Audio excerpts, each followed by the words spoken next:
Bueno, en primer lugar, muy buenas tardes a todas las personas que estéis hoy aquí en el auditorio del Ayuntamiento de Miguel Esteban. Antes de comenzar, quería intentar a ver si somos capaces de mejorar el audio. Y hoy hemos estado aquí al técnico y lo que nos dice es que con tantas personas a un lado y a otro lado de los altavoces, a ver si somos capaces de coger nuestros teléfonos y poner el modo avión, porque genera un montón de interferencias para lo que es la parte inalámbrica. Si somos capaces cada uno de nosotros de poner el modo avión, igual somos capaces de mejorar algo el tema del inalámbrico. Ese ruido de fondo que se oye, que se nos acopla.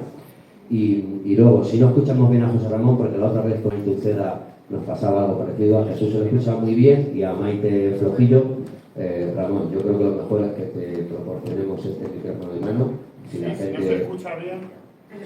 Sí se oye porque tú estás aquí, pero ellos tienen el altavoz allí, lo escuchan y para atrás también. Pero si no, levantamos la mano y lo hacemos.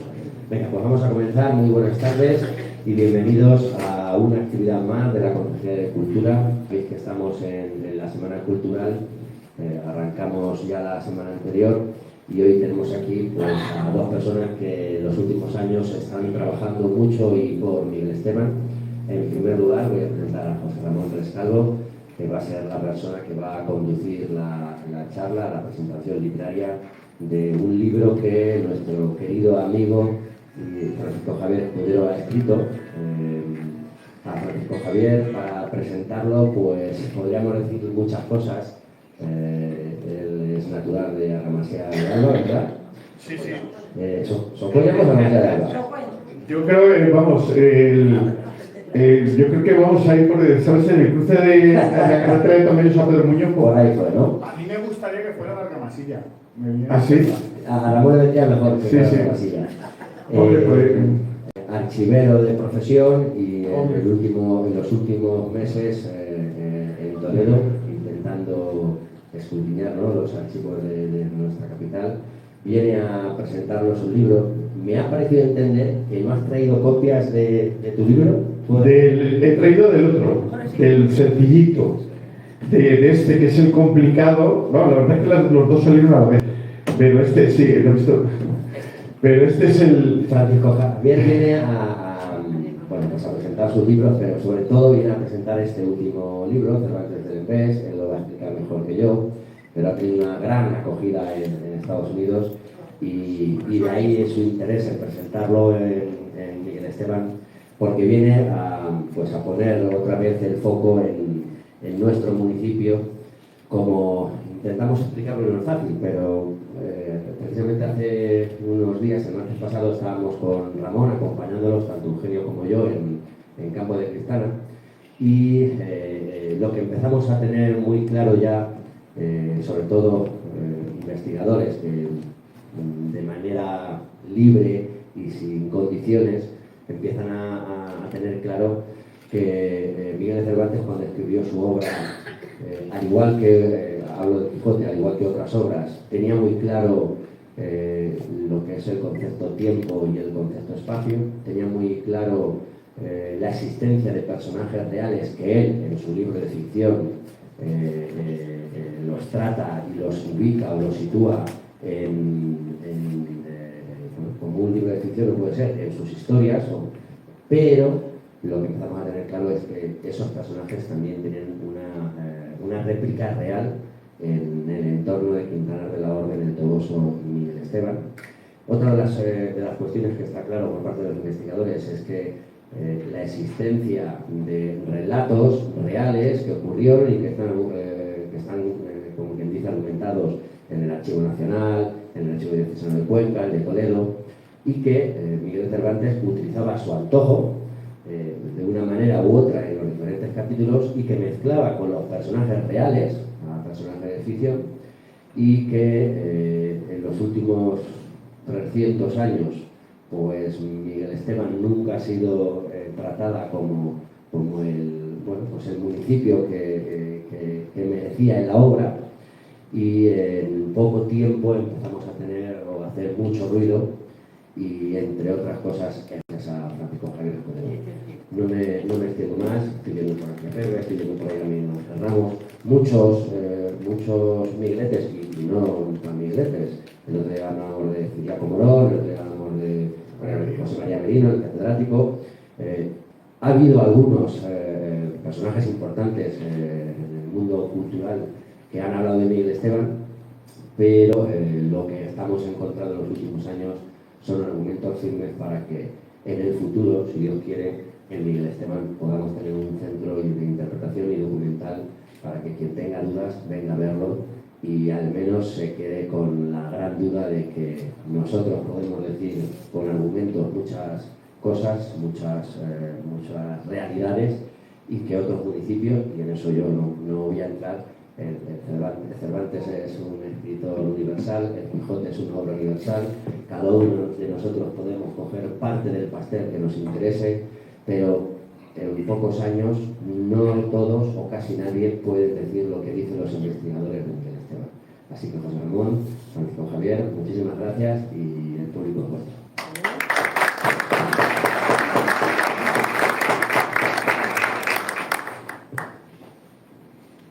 Bueno, pues hoy un día especial. Cervantes universal, como ha dicho nuestro alcalde, pero es que hoy es 23 de abril. Qué importante fecha, además, para que esté aquí Francisco Javier Escudero. 23 de abril, el Día del Libro, conmemorando el entierro de Cervantes en Madrid, ese 23 de abril de 1616.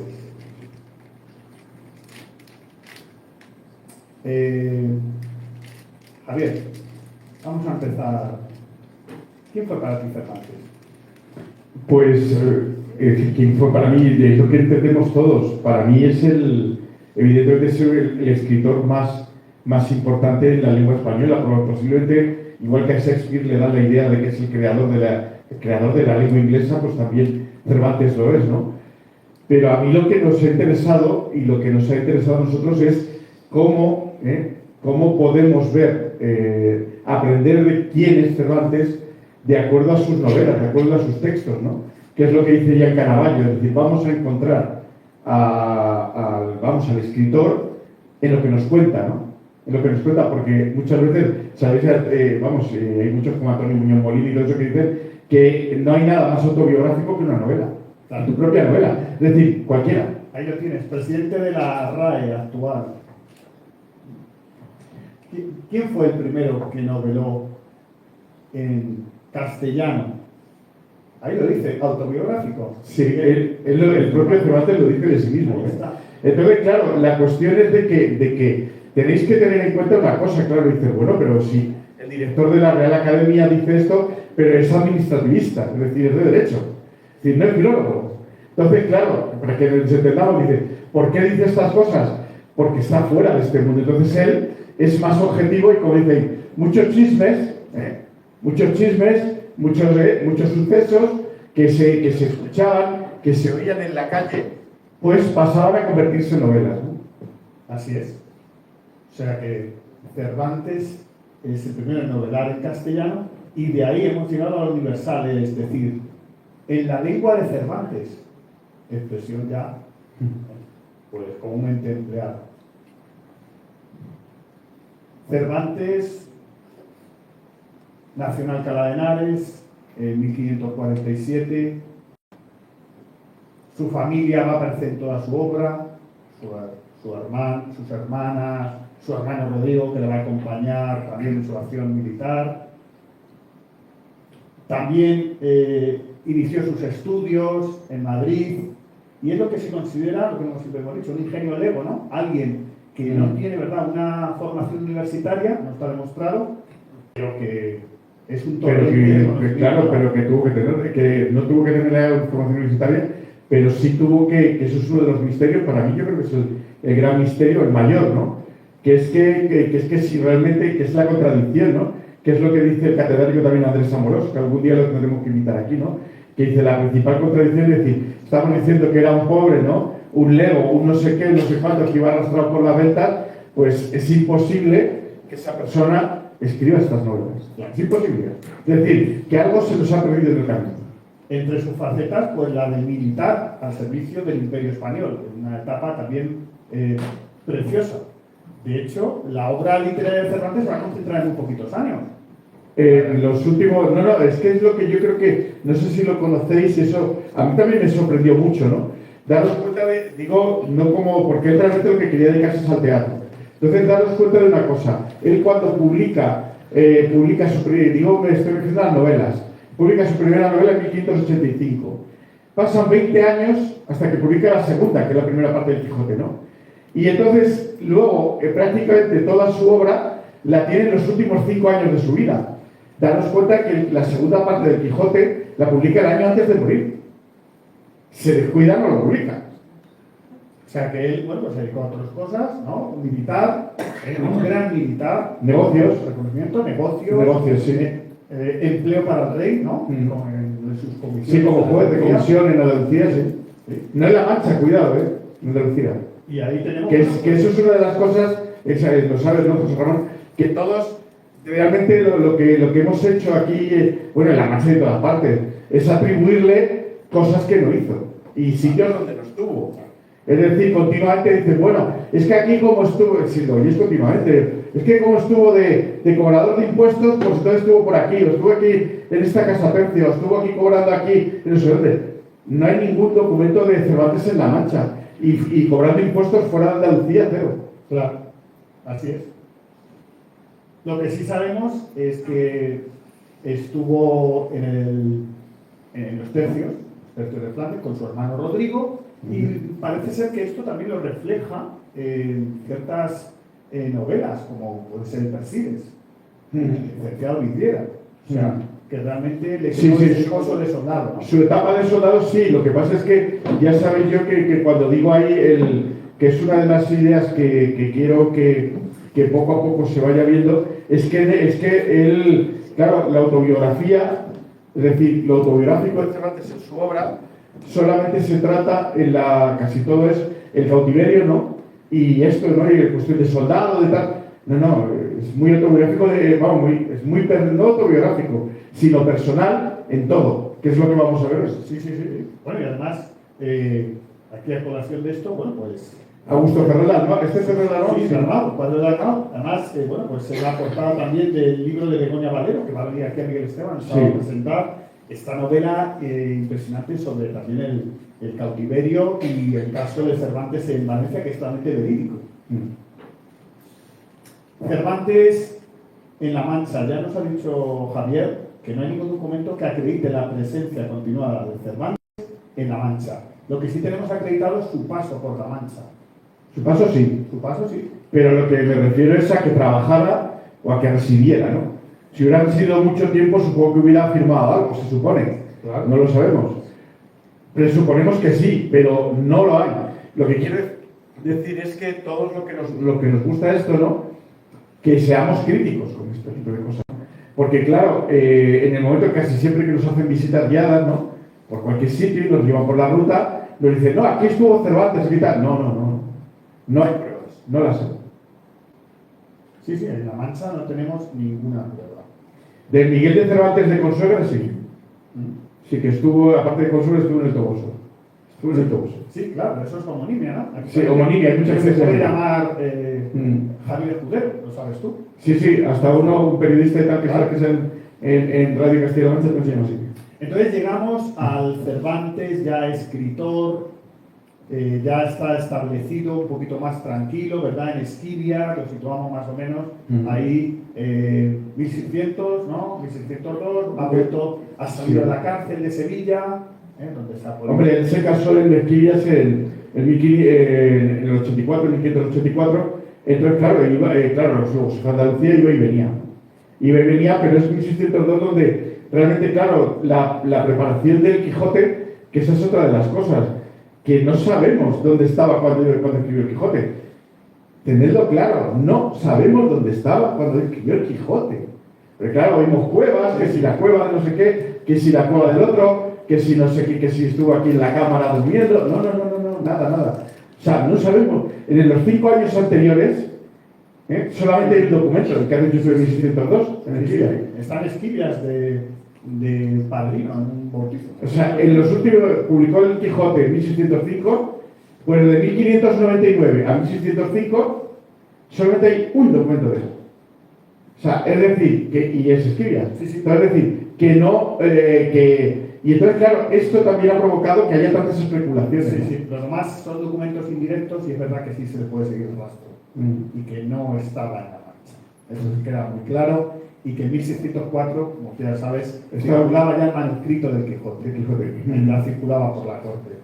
Entonces llegamos a su producción novelística, ¿no? Con las novelas ejemplares. Claro, las novelas ejemplares en lo que ha centrado este estudio de Sí. Cervantes del Embés. Del Embés, ¿no? Es que Y me gusta lo que has puesto en el libro, en el prólogo, dice Francisco Javier Escudero. Quería desnudar estas novelas en sus elementos más básicos. Es más, tratarlas como si fueran una narración cualquiera, una conversación de esquina, de barrio, y dejarlas en su esqueleto, personajes, argumento y contexto. Claro, es que el fundamento de este libro, ahora que es lo que veis, dices, hombre, ¿para qué te vas a poner a escribir un libro sobre las novelas ejemplares? Primero no lo vas a vender, seguro quién sabe lo que... La mayor parte de todo el mundo conoce el Quijote, pero nadie conoce el Persiles, nadie conoce las novelas ejemplares. El fundamento que tenemos de las novelas ejemplares, que lo publicó en 1613, lo publicó un par de años antes del segundo Quijote y 3 años antes de fallecer en Madrid. Lo que vamos a ver aquí es, a ver si entendéis el fundamento de este estudio. El fundamento de este estudio es derribar uno de los argumentos, ¿no?, que hay en contra del realismo en el Quijote, ¿no? En el realismo, es decir, nosotros estamos aquí, como Miguel Esteban, igual que otros muchos puntos y otros muchos autores también, defendiendo, es decir, vamos a defender que Miguel Esteban puede ser el lugar de la Mancha. Y lo tenemos con documentación. Vamos a defender, ¿no?, que de todo lo que hemos dicho, pues, desde Francisco de Acuña, de Andrés de Carrión, del otro. Pero claro, eso es yo siempre pongo el ejemplo del bolo, ¿no? Es un bolo solo, que llegas con la bola y lo demás rápido. ¡Pum! Nada, pero es que el Quijote, pero todo lo demás no tiene nada que ver. Además, esos son 4 detalles. Lo que vamos a demostrar, o vamos a empezar a demostrar con este libro, es que Cervantes era realista siempre, en todas sus novelas, y en algunas de sus obras de teatro también. Es decir, que lo que podemos aplicar en el Quijote, lo vamos a ver en el resto de su producción literaria.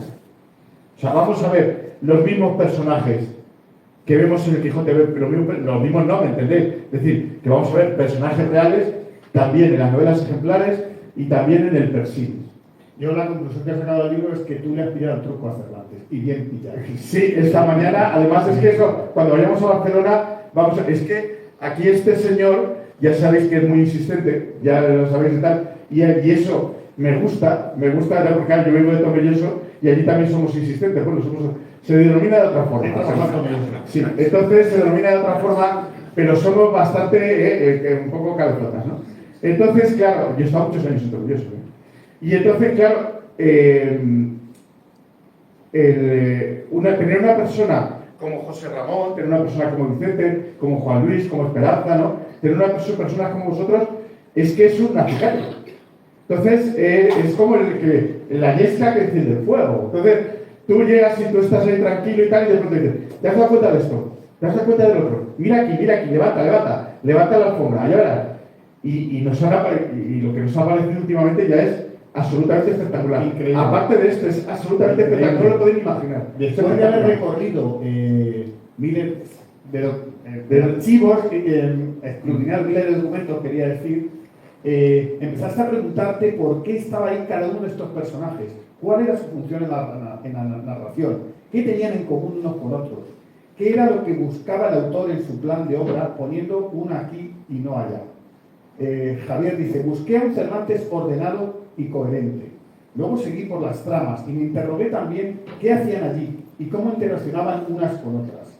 Y en todo esto, todo empezó a cambiar y las interpretaciones que había leído hasta entonces se me quedaban cortas. No era lo que me encontraba paso a paso. Y esto te ha llevado incluso a decir, oye, es que teoría de los modelos vivos de hasta me ha quedado corta, ¿no? Claro, es que una de las cosas que lo que... ¿Sabéis? Claro, lo que dicen los expertos nos dicen, es que resulta que esto de los modelos vivos, que lo desecharon, ya lo sabéis que lo desecharon completamente y esto no lo aceptan, no, es que se pasaron, ¿no? Fueron excesivos. Y yo lo que digo es que todo lo contrario, se quedaron cortos. Aquí en la novela siempre vamos a tener 60 personajes. No la vamos a ver todos hoy, A ver si no vamos. Porque claro, digo, bueno, entonces hoy no es que no tenemos, es que no ni dormimos, ¿no? Pero hay 60 personajes. De hecho, Javier, tienes tu crítica, también dices en el libro, la bibliografía y la crítica me repiten insistentemente que no me cuestione estas cosas, claro, que todo está inventado, que todo es ficción, comenzando por los personajes y terminando por la mancha. Todo es inventado. La mancha también. Crítica, todo. Claro, es que hay otra de las cosas que aquí yo creo que estamos un poco también, claro, nosotros que estamos aquí dentro pensamos, no, es que todo el mundo tiene claro que es la mancha. No, es que dicen que hasta la mancha es inventado. O sea, que pone un lugar de la Mancha o el Quijote de la Mancha y puede ser Quijote de la Alcarria. O el Mancha el Manchado, que es manchado porque era judío converso y te dice, soy el manchado. O sea, el que en vez de Alonso Quijada es el Quijote de la armadura. Es decir, que es un todo privado que tú has dicho antes. A mí yo no entiendo nada. O sea, yo no entiendo, o sea, sin el realismo no tienes un Cervantes coherente, es decir, un Cervantes que puedas entender en el Quijote y en todas sus novelas. Y entonces, si no hay esa coherencia, yo no entiendo las novelas, no las entiendo. Y también me ha encantado cuando dices, después de 30 años trabajando e investigando los archivos, uno aprende que lo que no existe no se puede inventar. Y que si buscas personas, apellidos y sucesos en un entorno erróneo, no aparecerá ninguno. El cálculo de probabilidades nos cuenta que si lo hacen en un número tan alto como en la narrativa cervantina, es que no es una casualidad y que es más probable que sea una técnica literaria de trabajo. Que es lo que te acabo de decir de pillar el chiste. Ha pillado el chiste, no, yo creo que, no, además ha estado algún cervantista muy bueno, que por cierto me ha escrito esta mañana, que no voy a decir el nombre, claro, lógicamente, pero un cervantista muy, vamos, muy top, que me ha dicho eso, dice, es que tú, yo creo que vamos, es que va a ser la línea siempre y al final con esta idea con este empuje, ¿no? Al final acabas, hay que tener en cuenta una cosa, que con 250 personajes cuesta mucho tiempo, y hay muchos que se atascan meses y años. Y luego de pronto un día es alucinante cómo de pronto las piezas se encajan, ¿o no? Estos personajes que llaman de frontera. Explícanos qué es esto de personajes. Los personajes, claro, es que son, como todo escritor, a Cervantes no le gustan las personas normales. Perdona. ¿Se me oye o no? Entonces yo le encantaría dejar la pizarra encima de la mesa y la señal llega mejor todavía. A ver, espera. No sé. Hay más o menos encima de tus piernas, pero no en el bolsillo. Ahora, ¿se oye mejor ahora? Sí. Sí, pero que se corte menos. Javier, metes ahí un grupo de los fracasados, de los traidores, de los mercaderes y banqueros. Claro, es que como Cervantes, no me voy a mover la cara para que no se mueva todo esto, Cervantes, como todos los escritores, tiene que llamarle la atención a algo, ¿no? Y entonces la cuestión es de que la mayor parte de estos personajes que utiliza, aparte de ser personajes anónimos y de su entorno, son fracasados, son personajes que engañan, que mienten, que tienen algo especial para que a él le interese reflejarlos en sus novelas y siempre salen en todas, porque me encanta el símil que pones. Dices, bueno, ejemplo de aquellos directores que salen fugazmente en sus películas, como Hitchcock, como Tarantino, como El hombre del sombrero de David Lynch. O sea, Miguel Cervantes siempre incluye en sus novelas a un mercader, a un banquero, y además que sea italiano. Claro, ahí es casi sello, ¿no? Claro, ahí es donde se ve, no sé si lo conocéis por también toda la obra de David Lynch, ¿no? Que siempre sabe el hombre del sombrero, no sé. Siempre, bueno, no sé si conocéis a ese director, ¿no? Y entonces hay muchos directores de este tipo que sacan, que tienen a personajes fetiche, que siempre los sacan, que tiene y tal. Y esto también lo hace Cervantes. Cervantes, en casi todas sus novelas, tiene un banquero italiano, que eran los que estaban alrededor, pero es que siempre lo pone. Pero no es solamente eso curioso, hay muchas cosas, hay muchos lugares también, ¿no? La Mancha, pero también Barcelona, Sevilla, tal, que lo repite muchas veces. geografía, lo han clasificado por geografía, por Sí. ciclos, también historias de mujeres. Claro. Gran cantidad de historias de mujeres que... Pero gran cantidad, es algo absolutamente sorprendente. Vamos, y además incluso ya he visto hasta Claudia Jerónima, porque claro, siempre hablamos de mujeres empoderadas y hablan de Marcela, ¿no? En la primera parte del Quijote, pero también está Claudia Jerónima en la segunda parte, y en todas estas novelas pone historias reales de mujeres. Entonces, en cuanto él escucha que hay una mujer que ha hecho algo excepcional, él la va a reflejar.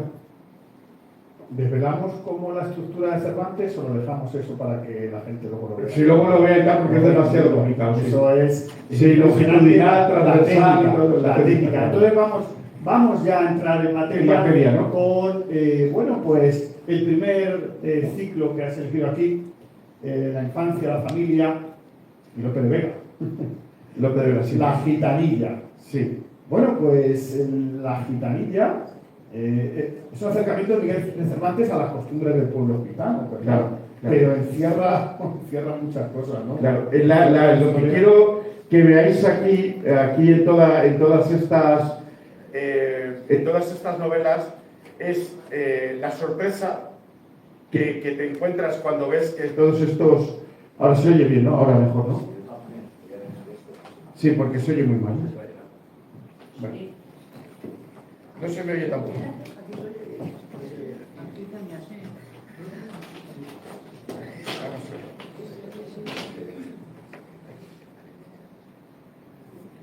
Se ve.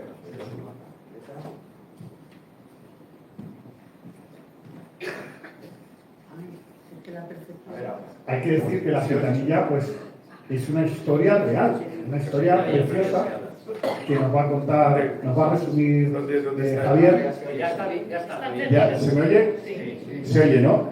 Se oye perfectamente. Entonces, bueno, voy a quitar hasta la gafas y todo por acá para lo que voy a leer. Entonces, la cuestión, el tener con la gitanilla, tenéis que tener en cuenta, no con la gitanilla, sino con el resto de las novelas, tenéis que tener en cuenta una cosa. Primero, Cervantes nos engaña. Cervantes nos engaña de una forma más increíble de lo que podríamos pensar, ¿no? Entonces, claro, lo que quiero que veáis es la sorpresa que uno se encuentra cuando ve que todos estos hechos, muchos de ellos son personajes reales y las tramas y los argumentos también. Es decir, que cuando tú lees realmente el texto de la novela, directamente de cualquiera de estas 12 novelas, ¿no? De las novelas ejemplares, tú cuando lees ese texto, tú le interpretas una cosa. Cuando sabes lo que realmente te está contando, tienes que interpretar otra. Pero no se ve. No se ve ¿por qué? Porque hemos perdido el contexto.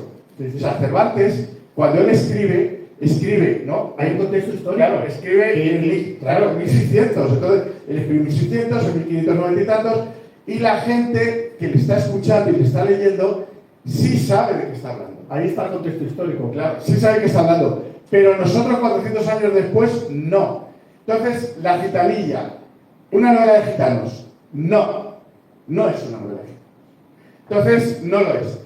Primero hay que tener en cuenta también que nunca se dice que la gitanilla, Cervantes incluye a los gitanos porque tiene una prima gitana. Pero ya ahí nos quedamos porque es muy complicado explicar todo eso ahora. Pero resulta, veis ese documento, lo veis ahí, ¿no? Del Archivo General de Simancas. Resulta que ahí lo que digo, el contraste. ¿Qué es la gitanilla? Bueno, la gitanilla es un secuestro, igual. Sí. Es un secuestro de una niña, una vieja gitana, coge una niña que es noble, la secuestra, la siguen, ¿no? De Madrid atraviesa la Mancha. De Madrid atraviesa la Mancha, atraviesa Murcia, llega a Murcia y tal y cual, un poco como el Persigles, ¿no? Muy parecido al Persigles. Es la misma ruta. Es la misma ruta del Persigles, ¿no? La que pasa por Miguel Esteban. La que el pasa- camino real. El camino real de Toledo a Murcia. Eso luego ya se lo voy a contar también más detalladamente seguro. Pero claro, cuando tú lees esto, luego que la secuestra en la hija del corregidor de Murcia, se la lleva a Madrid, la lleva no sé dónde, acaba en Murcia, ahí descubre no sé qué, la análisis final, ay, que viene, comemos perdices, porque al final resulta que es noble la niña. Ay, qué imaginación, todo. Ay, que solazándonos, ¿no?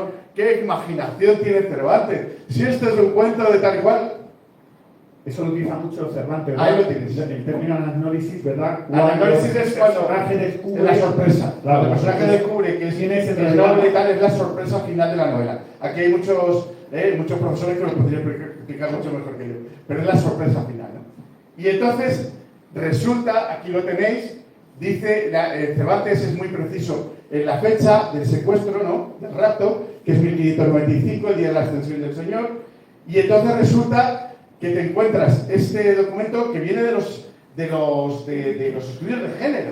Es decir, la primera vez que me encontró esto es un estudiante, yo creo que es un estudiante mexicano, que presentó su tesis doctoral en Amberes, vamos, en Holanda. O sea, tú fíjate las vueltas que da la vida, ¿no? Y no sabían que esto era de Cervantes. Entonces, cuando él llega aquí, resulta que el corregidor de Murcia está preso en la cárcel de Madrid precisamente en 1595 y lo que reclama es que le devuelvan a su hija pequeña, Teresa de Figueroa, que la ha raptado, pero no una gitana vieja, sino su mujer. Su mujer.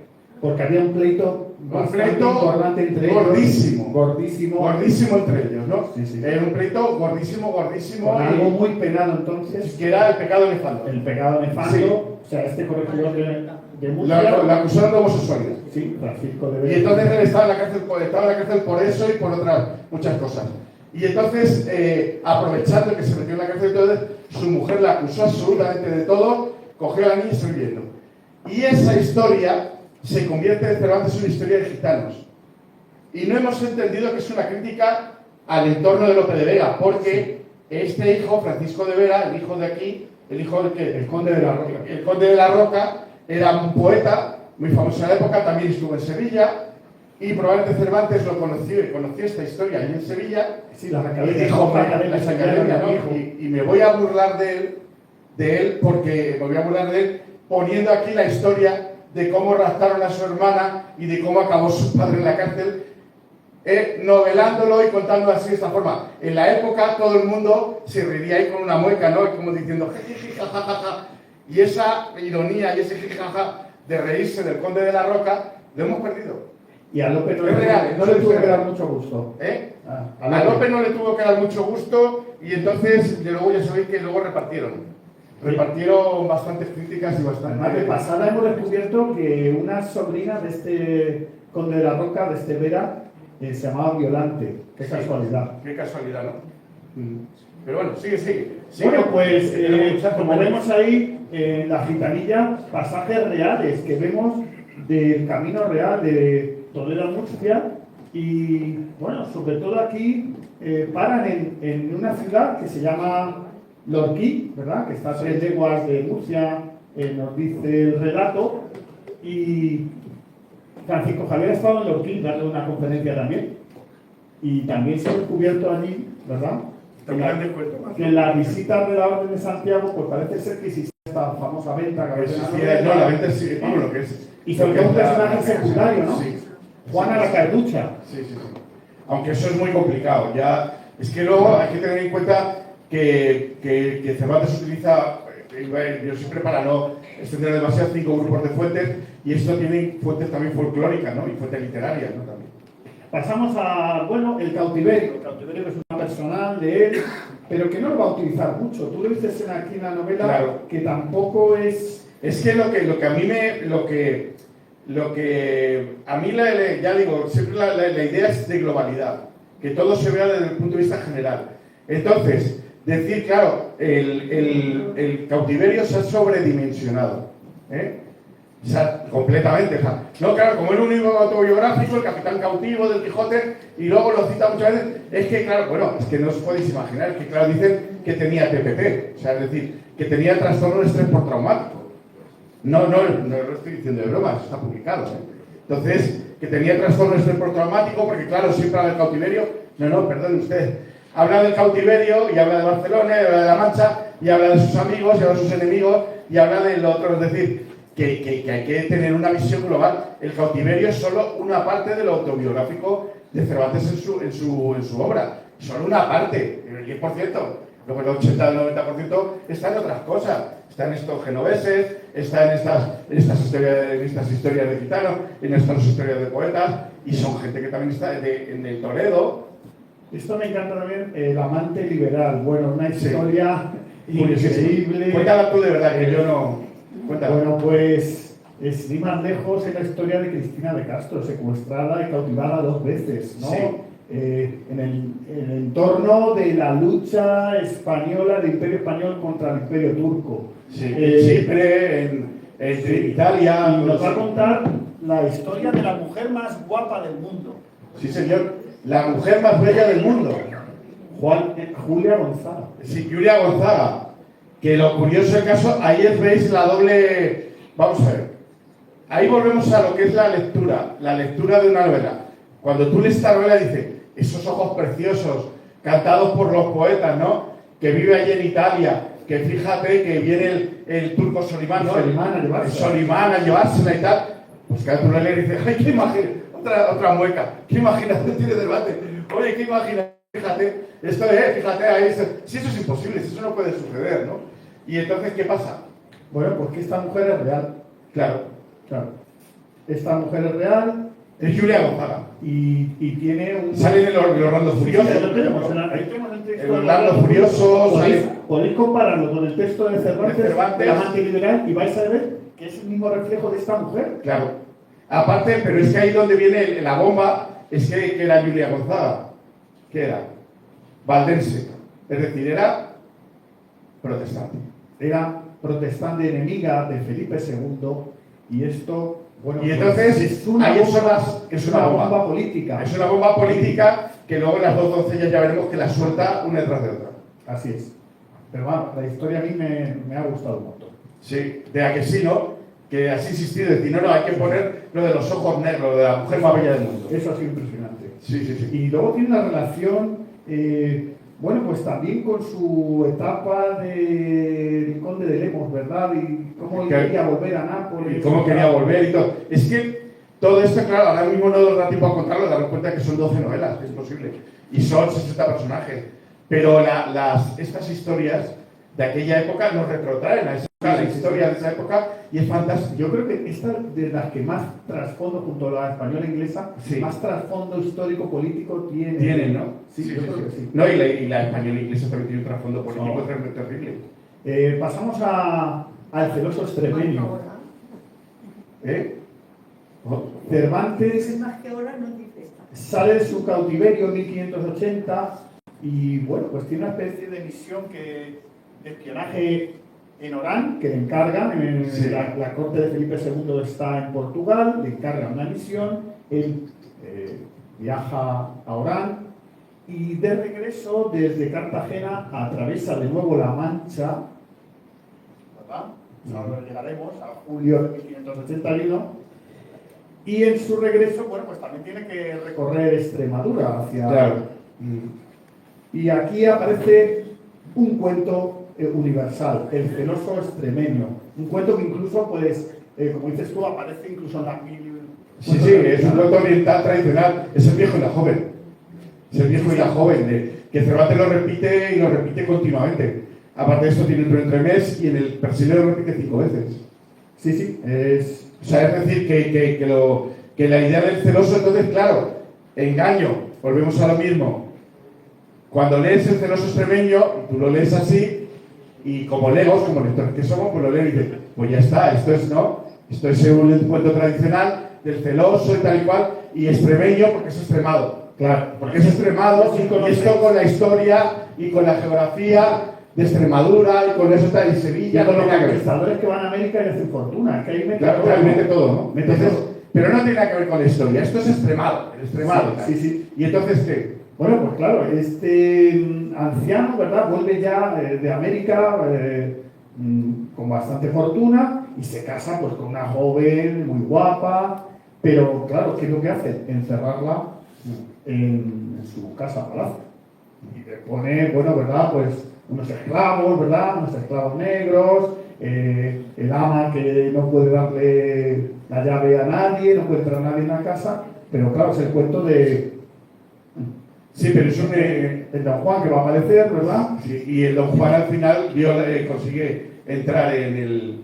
Bueno, pues atravesar esa muralla, ¿no? Sí, pero lo sorprendente es que introduce una familia de hidalgos real. Claro. Como hace aquí en el Persiles, con los Villaseñor, ¿verdad? Aquí directamente se refiere al linaje de los Carrizales. Sí. Sitúa Claro. la acción en el Almendralejo. Claro, yo entiendo que yo soy totalmente, todo este tipo de cosas son totalmente opuestas a lo que entenderíamos, vamos, a la nomástica.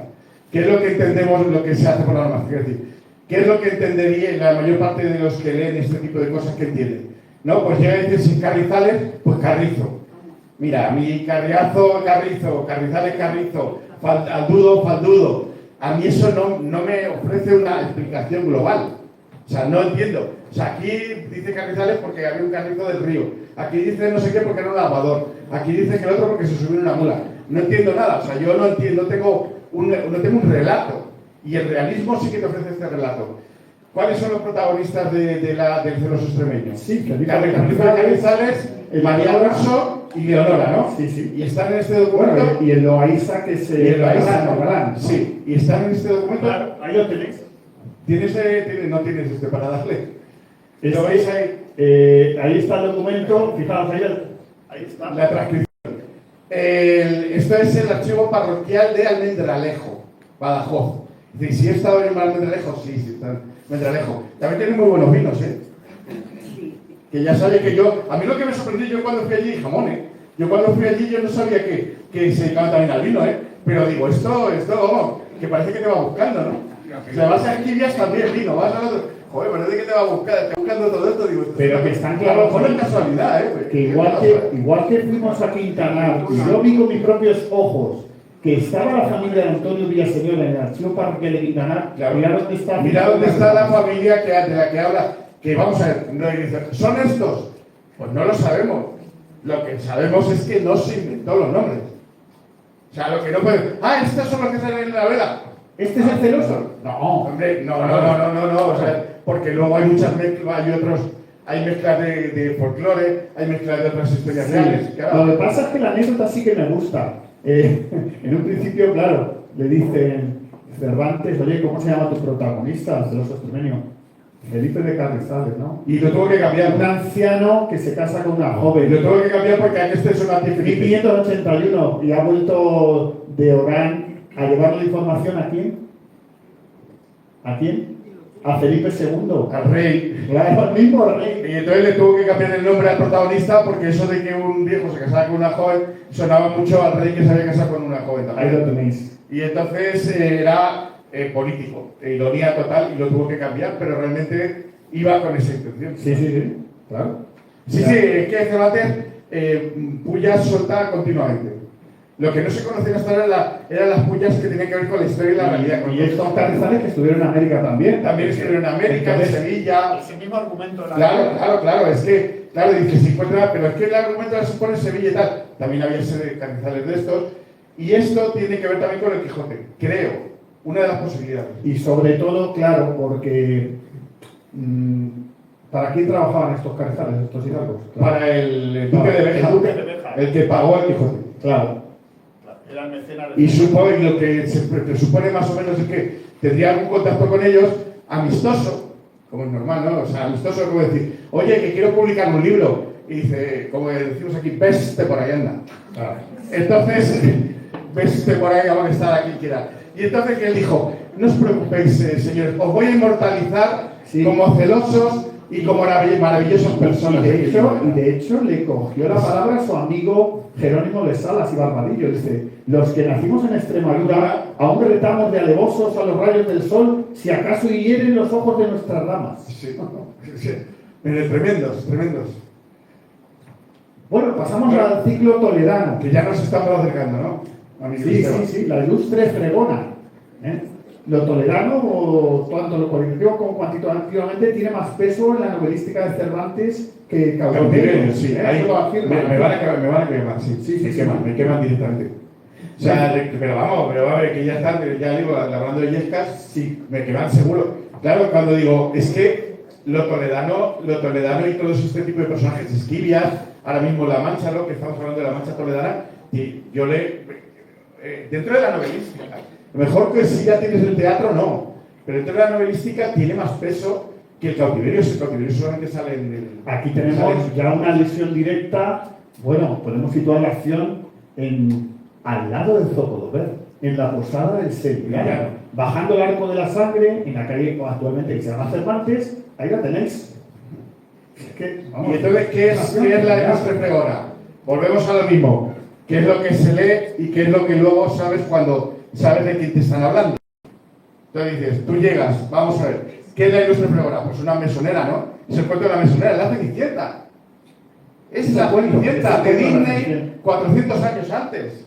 La ilustre pregona, ¿no? La pregona que está ahí y luego resulta Anagnórisis sin final. Pero resulta que van detrás de ella los nobles y dicen, ahí va, si resulta que era noble. Que no era una fregona, era una mesonera, era la Cenicienta, totalmente, pum, o sea, folclórico, no le hay. Y otra mueca, pero ahí está la documentación. Pero qué cachondo de las Cervantes, Oh, Javier, qué divertido, qué cosas y tal y cual. Y no, ahí lo tienes. La documentación que has encontrado. Claro, entonces, resulta que, claro, aparece el protagonista, uno de ellos es Diego de Carriazo. No tenemos tiempo de hablar de nosotros. Diego de Carriazo era el patriarca que luego fue cura, pero eso no lo vamos a contar. Entonces, luego se hizo cura, claro. Entonces, era el patriarca de los Carriazo de Esquivias. Cuando Cervantes llega a Esquivias, en 1601, el alcalde es el nieto de este señor. Y este señor resulta, ¿y por qué le interesa a Cervantes? Porque eran ilegítimos.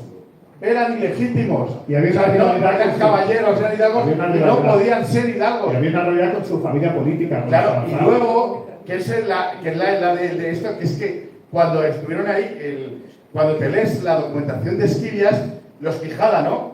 Los Quijada, los Carriazo, todo esto, los Salazar, que eran la familia política de Cervantes, con los que él había entrado, se pegaban, pero a espadazo limpio, que casi se matan en la iglesia de Esquivias. Sí, entonces Cervantes dice, que habéis intentado matar al primo de mi mujer, que habéis intentado a mi cuñado. Pues espere, que fue el cuñado de Cervantes, que era cura también y comisión de la Santa Inquisición, tuvo que sentarse allí y separar a los Carriazo de los Salazar, de todos estos, porque sacaron las espadas dentro de la iglesia y se querían matar.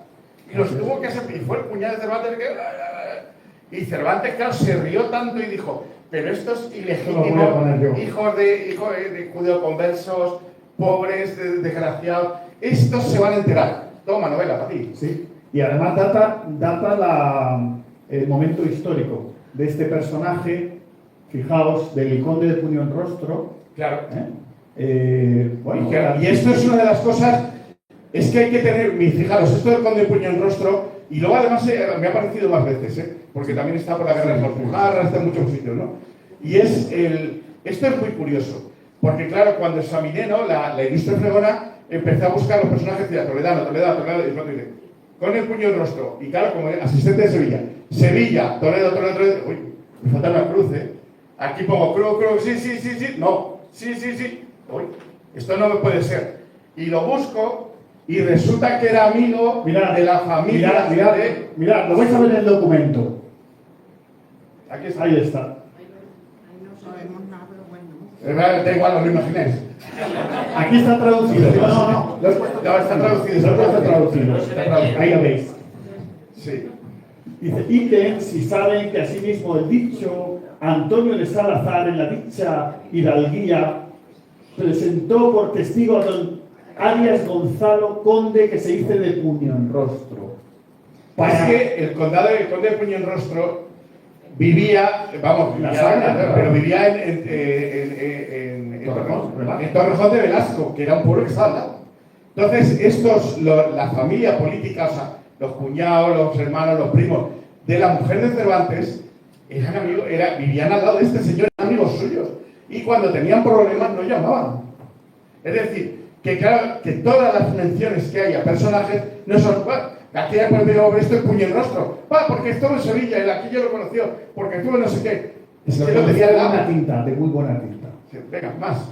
Bueno, pues llegamos aquí a nuestro amigo toledano, pero a nuestro pueblo.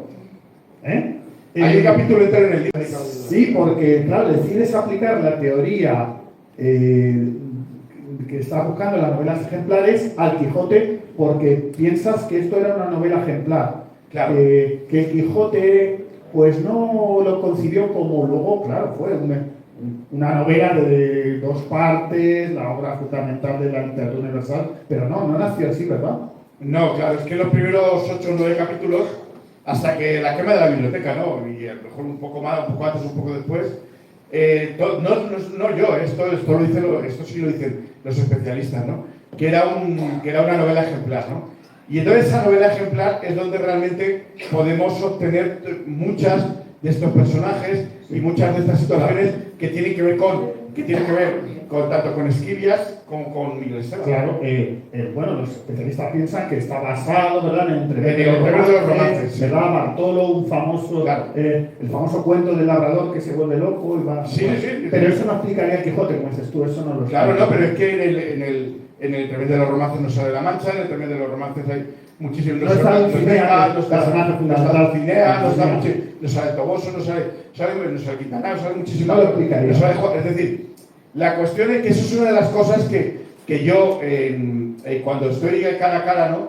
Pues no me atrevo muchas veces a decir, ¿no? Incluso cuando he estado hablando, y claro, te lo dicen, ¿no? Oye, es que esto resulta que es que, claro, esto viene de los libros de caballería, no es que esto viene de tal, ya. Pero dime, enséñame el libro de caballería y Caballero de la Mancha. Sí. Entonces, cuando me lo enseño, pues lo de. Entonces, ¿eso qué quiere decir? Que una cosa es que es verdad que es una crítica a los libros de caballerías, pero luego el negro sobre blanco de esto, pues viene de otra parte, Claro. viene de otro lado. Claro, de hecho, por ejemplo, aquí coge el nombre, la homonimia, ¿no? Dice Alonso de Quijada en Esquivias, de ahí tiene su escudo. Sí. Claro, ¿quién era Alonso de Quijada? Lo sabéis, ¿no? Era el casero de Cervantes en Esquivias. El caso de Cervantes, sí. Además se llevaban genial. Las descripciones que hay en Esquivias sobre los Quijadas de Esquivias, claro, es algo increíble. O sea, es decir, cómo lo... O sea, bueno, es que es otra novela aparte, ¿no? Su vida, ¿no? El problema de los especialistas, como dices aquí, es que se centraron exclusivamente en buscar e investigar en Esquivias y desecharon localizaciones como el Toboso, Quintanar, Claro. y Miguel Esteban. Claro. Entonces, claro, les falla porque Esquivias no está en la Mancha, Claro. sino que está en la Sagra. Es que una de las cosas que tiene Astrana Marino, que a Astrana Marino se encanta, tiene la biografía que tiene Cervantes son 7 volúmenes, 3.000 páginas. 3.000 páginas escribió. Cuidado, 7 volúmenes. Entonces, claro, este hombre es al que realmente, porque lo dice Trapiello, Sí. Trapiello lo dicen, lo copian tanto como lo insultan. Eso es. Tal cual. O sea, entonces, ¿qué pasa? Astrana, pero Astrana, como todos, claro, él llegó, llamó al Toboso, preguntó aquí al Toboso, le dijeron que aquí no sabían nada, le mandaron una genealogía y 4 cositas, y no había nada, y él se fue a los archivos de Esquivias y encontró, también siguiendo a otro alcalde de Esquivias, y encontró muchas cosas y dijo, Esquivias es el lugar de la Mancha.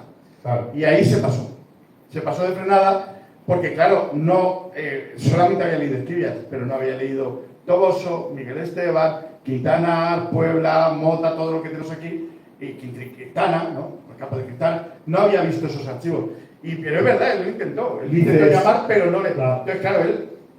Dices, no entendieron que los nombres eran auténticos. La identificación a veces correcta, pero su utilización por parte del escritor era diferente a como la habían planteado. Claro, es mucho más complicado. Es mucho. mucho más complicado y además hay muchísimos más personajes y muchísimas más tramas. Claro, y entonces llegamos a Miguel Esteban y nos encontramos con un lugar, una aldea, ¿verdad? Donde empiezan a aparecer cosas que tú no ibas buscando, pero que has encontrado y que... Y si no está, no te la vas a inventar, ¿eh? Claro, ahí está. Ahí tenéis al cura y el barbero del lugar, Los que aparecen en el Quijote. en el padrón de vecinos de 1591. Tenemos también unos hidalgos que tienen armas de sus bisabuelos, que han participado, incluso uno de ellos ha sido héroe de la guerra de Granada, como Fernán Vázquez de Acuña. O sea, ya nos va cuadrando todo. Tenemos que además estos hidalgos, algunos cogen estas armas de sus bisabuelos, se las ponen y salen por los caminos en busca de aventuras, como Francisco de Villaseñor, Francisco de Acuña, que atacó a Pedro de Villaseñor. O sea, ya no va cuadrando la cosa, ¿no? Porque además dice que lo hace con un montante y una lanza, vestido con las armas de su bisabuelo. Además, aquí es importante decir que esto ocurre en julio de 1581. Lo tiene datado así el pleito. Entonces, ¿hay alguna fecha importante en Cervantes atravesando la Mancha? Julio de 1581. De regreso de Cartagena a Portugal. Atraviesa la Mancha y atraviesa el Camino Real, el Toboso y Miguel Esteban. Pudo conocer, esto sería un escándalo, evidentemente, un escándalo de intento de asesinato de uno de los hidalgos de la casa más poderosa de la comarca. Otro personaje, el primer villano que aparece en el Quijote, Juan de Aludo, personaje que es real y que también se lo encontró, como digamos, de rebote el padre Juan Martín de Nicolás, buscando la historia común de la Mancha. En Quintanar fue el primero que lo vio, ¿no? Estaban en las visitas de Mota del Cuervo, pero luego apareció en el Toboso, claro, también. Ahí lo tenéis. Este es el Toboso. Javier fue al archivo parroquial del Toboso, que es una maravilla y es un tesoro que hay que conservar, y ahí está. ¿Lo veis? Juan Aludo difunto, 1571. Ahí está. Pero es que también estos Aludos tenían tratos comerciales con los Villaseñor de Miguel Esteban. Claro. Ahí está. Este documento es fundamental, para mí es fundamental porque mezcla dos personajes reales en dos obras distintas. O sea, esto es mezclar el Quijote con el Persiles. Y eso no puede ser casualidad. Y también, como dices, bueno, pues intentas, Cervantes, introducir el mito fundacional del Toboso, ¿verdad? Claro, del camino de Toledo a Murcia. De Toledo a Murcia. Bueno, y cuando ya descubriste esto, ¿qué dijiste? O sea, resulta que los libros de Don Quijote van a desaparecer, ¿no? ¿Verdad? Los van a quemar, y de la explicación que le dan al pobre Don Quijote es que vino el sabio Muniatón y se los llevó en una nube. ¿Y quién aparece? Javier encuentra Es el Muñatón. Y Francisco de Muñatones resulta que tenía biblioteca y archivos. Francisco de Muñatones, aparte de tener las armas que hemos dicho ahí, tenía una larga antigua, tenía sus armas, sus espadas, montantes, además tenía una biblioteca de las más importantes de esta zona. Sí, porque había muy pocas. Y que desaparece, pública moneda, ¿no? Sí, claro, la venden. Luego se van a Murcia, los hijos. Y este que encontraste, pues claro, es que clava la segunda salida de Don Quijote, Andrés de Carrión. ¿Qué nos hace este hidalgo de Miguel Esteban? Pues Andrés de Carrión ya sabéis que se va a Andalucía con dos machos, los que los intercambia, se trae un rocín que se cae al suelo y entonces con él se recorre Quintanar haciéndose pasar por caballero, contratando un escudero, un chaval. Pero lo más gracioso que has encontrado en el pleito, que hace lo mismo que Don Quijote, Sánchez, no pagar por las ventas. Y no paga por las ventas tampoco. Sí, un poco racano sí que era. A lo mejor sí que era manchego, vete a saber.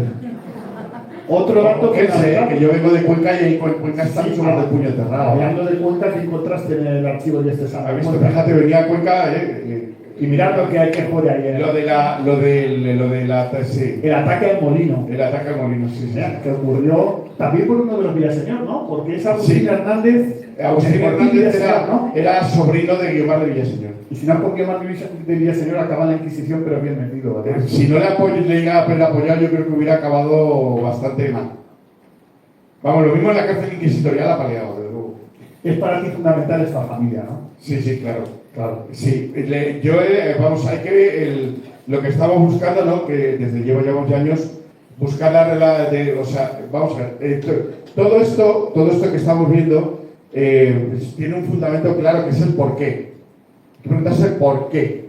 Pero ¿por qué todo? O sea, no por qué esto y por qué no todo. O sea, ¿por qué? Y ahora mismo, claro, la cuestión es que yo creo que no se plantea nunca. Quizá porque tampoco se tiene una respuesta, ¿no? Pero en el Persiles, ¿no? Aparece Antonio Villaseñor, que dice quitarle la orden. Vas al archivo parroquial y está allí, ¿no? Está allí. Vas a otros sitios, está allí. Está hasta, no sé si lo sabéis, hasta en la catedral de Toledo, tiene un expediente de un Antonio Villaseñor del Toboso, que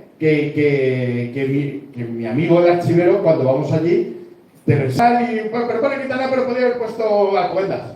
Perdone usted, vamos a ver. ¿Por qué le va a interesar a un señor que no sabemos si estuvo aquí, que no sabemos dónde vino? ¿Por qué desvía a todos los peregrinos de su última novela? Su última novela, la que más cariño le tenía, que se está muriendo. Y piensa que le va a dar el éxito, ¿no? Que le va a dar el éxito, se está muriendo y está ahí. A los 4 días de hacer el prólogo se muere. Se está muriendo y coge y desvía a todos sus personajes para que pasen por aquí, por Quintanar y por un lugar muy grande y muy pequeño. ¿Por qué lo hace? Dice, no, por reescritura, con el Quijote y tal. Ya, pero cita personajes que aparecen aquí. ¿Qué relación tiene? ¿Por qué? Pregúntenselo. Si no se lo preguntan, no vamos a entender la mitad del Persíguez. No lo vamos a entender. Y a Cervantes, menos. Así es. Otro personaje que sale en el Quijote y que, claro, también es fundamental para entender la segunda parte. Ginés de Ricote, el morisco, el tendero del lugar, el tendero. Sí. Ginés de Ricote, alistado en Miguel Esteban. Sí. Y bueno, esto que es tu gran hallazgo de no sé, ¿lo habéis visto el debate ayer que salió ayer en la periódica? Bueno, más Bueno, ha salido en la debate, ha salido en otros sitios, ha salido en EFE, ha salido no, lo de la... Realmente que el comendador de la encomienda de los lugares de La Mancha era el conde de Salazar que expulsó a los moriscos. Este texto es literal, el Quijote, con el gran don Bernardino de Velasco, conde de Salazar, el que ejecutó la expulsión de los moriscos en 1609. Estaba rondando por Quintana. Y su mujer, además, era la hija del comendador de Cristana, así que estaba aquí. Sí que estaba, pero estaba rondando por aquí, eso está claro. No sé. Hombre, vivía en Madrid, ¿no? Pero vamos, que nos entendamos.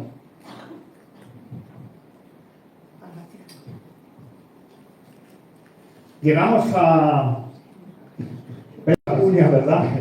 No, lo que me estoy diciendo es que como digas todos los personajes de mi... Pedro de Acuña, ya lo sabéis. Acabamos, los tienes todos, ¿no? El hidalgo, el hidalgo que muere de melancolía, que muere rodeado de su ama, de su sobrina huérfana, que también encontraste. Sí, y me has pedido hasta el documento, reconócelo. Ayer, Me has pedido el documento. la Me carta. ha pedido por WhatsApp, dice todo WhatsApp. Oye, mándamelo. Esa carta que tan magníficamente siempre lee nuestro hidalgo Acuña, Joaquín, que está ahí, ¿verdad? Sí. Pues claro, queríamos tener el original. Claro, es que es curioso, porque hay otros pueblos, de los que tampoco nos vamos a acordar, que dicen que tienen hidalgos locos y tienen nieto de tal, y que se ha muerto de melancolía. Bueno, está este documento. A ver si nos enseña también el documento del otro, que también se ha muerto de melancolía o se ha muerto de locura. No que lo a lo hay. mejor va a ser que no. No lo hay, ahí está la carta de Pedro de Acuña. Pedro Lobo, otro Pedro personaje Lobo. de la segunda parte del Quijote, también encontrado en Efectivamente, nos han Y metido. además era sacristán. Era sacristán del Toboso, sí. En 1583, como dices tú. Y este ya, Grisóstomo. Crisóstomo. No Crisóstomo, No Crisóstomo, que podría haber muchos en los archivos de La Mancha, pero no, Grisóstomo. La historia de Grisóstomo y Marcela. Si es que está en el Toboso.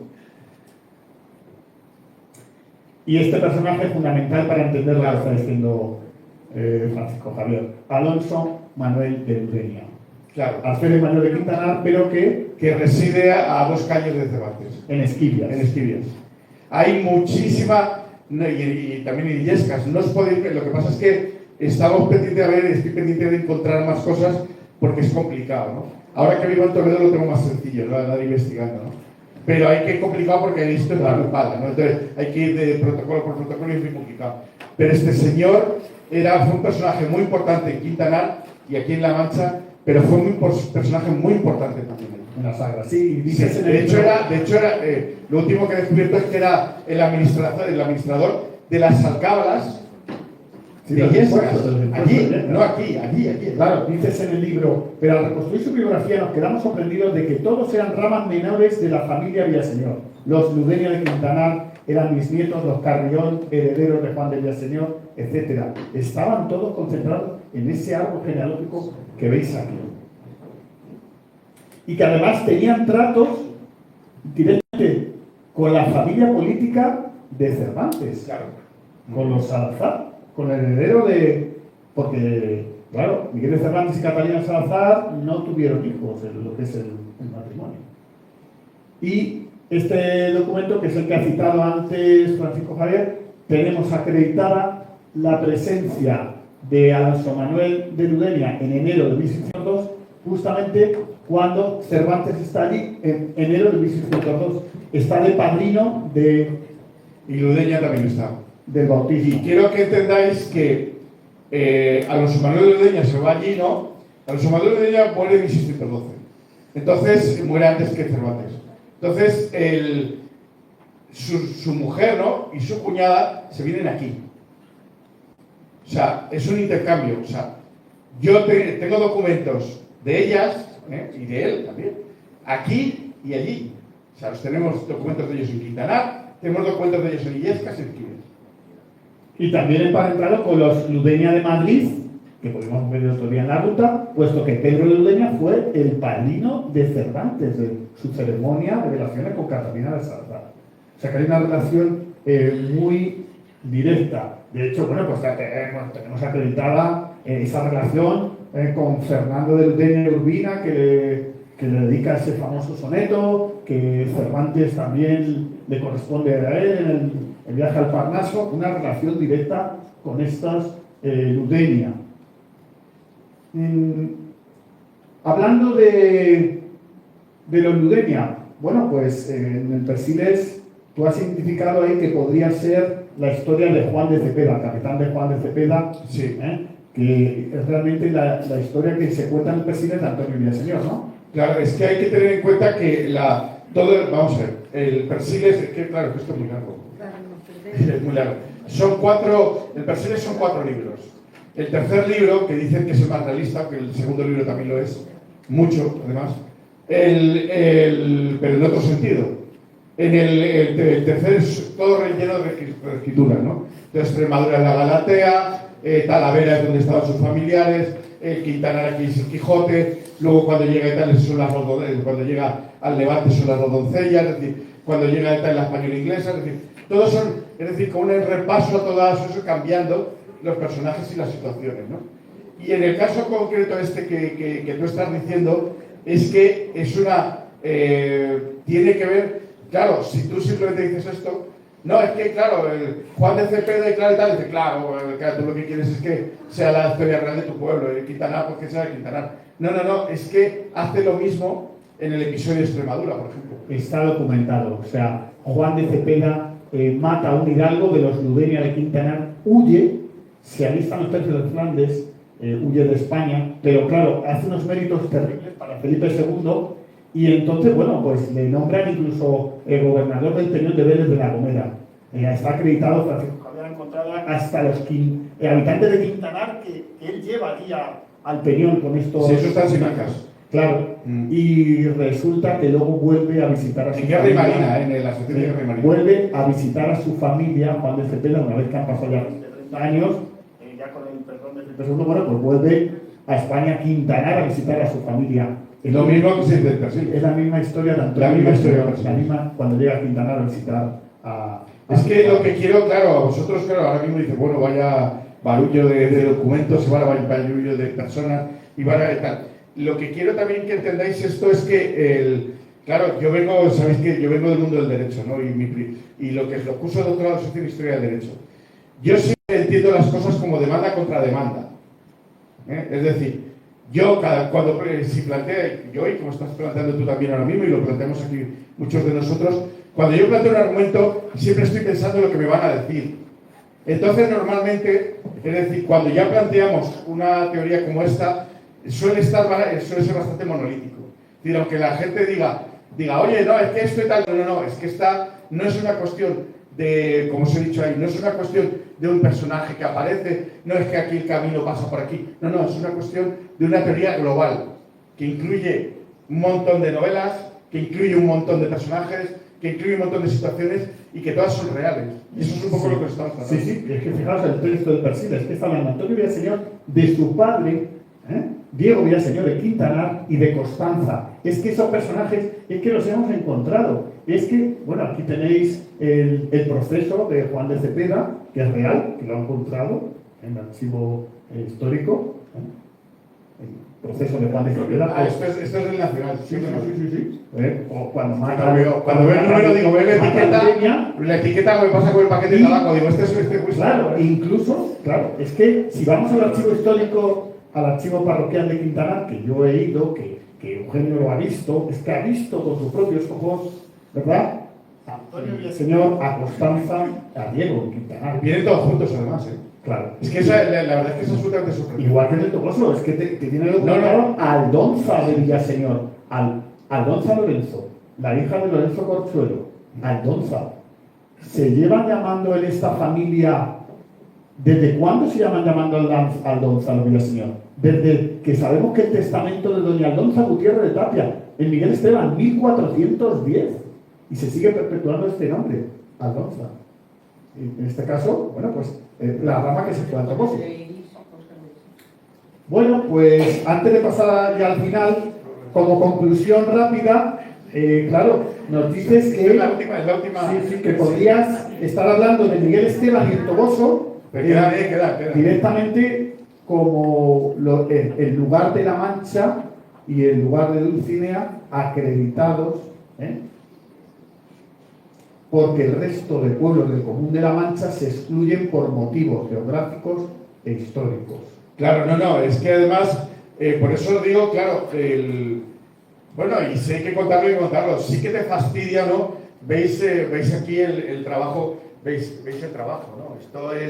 Esto es trabajo, y muchas horas, ¿no? Y veis el trabajo que supone, ¿no? Ir a estos archivos. Yo tengo 200.000 fotografías. 200.000. Gigas y gigas. Sí, digitalizadas. No es broma, es verdad. O sea, tengo una tera y media llena de fotografías. Entonces, disco duro con tera y media llena de fotografías. Entonces, claro, cuando tú ves las teorías, y hay que decirlo claro, cuando ves las teorías de otros lugares, no os vamos a decir quién en otro, pero que es simplemente, no, es que Cervantes estuvo aquí, se echó a dormir y se echó la siesta aquí. Y entonces aquí le ponemos un monolito y ya está.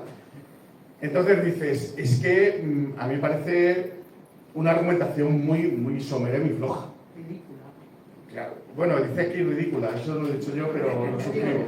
Entonces, pero hay muchísimas cosas por investigar, lo estáis viendo, muchísimas, y las que quedan. Entonces, y los que vendrán detrás de nosotros seguirán. Entonces, tenemos que entender que esto nunca se ha investigado, toda esta zona del Toboso, Cristana. De hecho, el archivo de Cristana, yo sí he ido al municipal, pero es espectacular. Es espectacular, porque espectacular. Los pergaminos de la Mancha del siglo XIV. de la Mancha, claro. Pergaminos originales. Pero no he ido mirando cosas de estas y tenemos que ir a... O sea, es decir, que hay muchas cosas todavía que no solo de Cristana, sino otros sitios que nos quedan por mirar. Y claro, lo que yo entiendo, y porque muchas veces hablamos con Ángel Ortega, ¿no? Que sabes que es muy realista también en este sentido, ¿no? Y claro, él dice, tenéis que hacerlo más sencillito, y tiene razón, evidentemente, y lo suscribo, ¿no? Pero claro, una cosa es hacerlo sencillito y otra cosa es contar el cuento de la abuela. Claro, el cuento de la abuela es decir, oye, mira, aquí estuvo Cervantes y tal, y se sentó, y créanlo, venga, os hacéis aquí una foto delante de la silla donde se sentó Cervantes. Y resulta que la silla está comprada de Ikea. Entonces, claro, dices, oye, pues ponme por una de la época, ¿no? Que me lo... Pero bueno, que me y aquí ya sí que tiene un estudio, vamos a pasar de largo, o sea, de puntillas, pero el estudio que tiene, que empieza en Jerez, la historia y termina en Barcelona, pues nos dará el estudio lo de Barcelona, que ha hecho aquí, el Gallardo español, todo. Esto es 1563, esto también está en... No sé si está en... Es una historia, y esto es la historia de España, y la historia de espías, y cómo Felipe II era el rey más informado. Claro, además ahora mismo, no lo sabéis y tal, pero ahora mismo realmente nosotros, esto es la investigación de hace 2 años o 2 años y medio. Entonces, ahora mismo lo que estamos investigando es Barcelona. Quijote y Barcelona. Y es apasionante. Es absolutamente apasionante. Pero vamos, es un tema político. Absolutamente, claro. En este apartado dice que es que resulta que aquí las dos doncellas la tratan como una novela. Claro, las dos doncellas, que es una novela de igual, ¿no? De amoríos cruzados. Y dice, y cae esa mueca otra vez. Pero antes, qué flojito. Esto, qué tal, uy. De verdad, uno que se enamora, la otra que no sé qué, el otro que va para allá. Pero si esto no tiene fuste ninguno.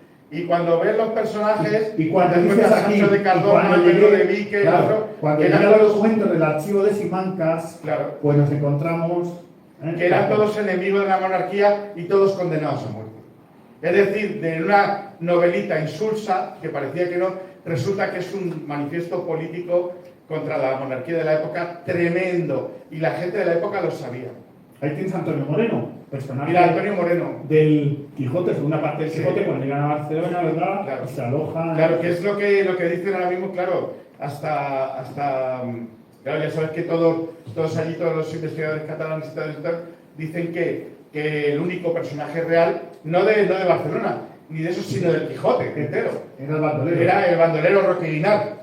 Y entonces, claro, cuando tú te vas a ver a este Antonio Moreno y te vas a Claudia Jerónima, te vas a ver a No lo desveles. no lo debe, no, Todavía no, eso todavía. está sin publicar. Eso está sin publicar todavía. Entonces, tenemos la documentación ya, ¿eh? Lo que pasa es que está sin publicar.